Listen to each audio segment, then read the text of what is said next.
Tensions are high in Udaipur after an incident reminiscent of the recent Khowai temple vandalism as miscreants desecrated an idol of Goddess Durga at the Brahma Mandir in Brahmabari. According to the organizers, devotees and volunteers were present at the pandal until approximately 2 am on Saturday night.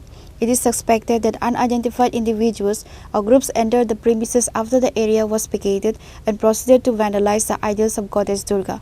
Upon receiving the news, a large police contingent led by Gomti District SP Kiran Kumar K rushed to the sites to assess the situation and initiate an investigation.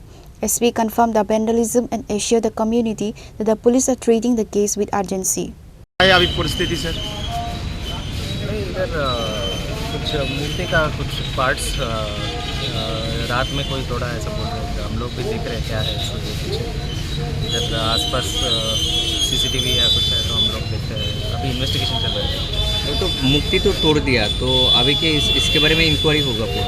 हाँ, हो रहा है ना, मैं बताया। Sir रात को हुआ है सर? रात में हुआ है। तो नाइट शिफ्ट में रहते, नाइट ड्यूटी तो रहते हैं? इधर ही था, हमारा डिप्लोमेट इधर ही रहता है, इसलिए देख रहे हैं क्या है इन्वेस्टिगेशन। सर दुर्गा पूजा में तो सीसीटीवी लगाने की बात था, तो यहाँ पर क्या सीसीटीवी है क्या?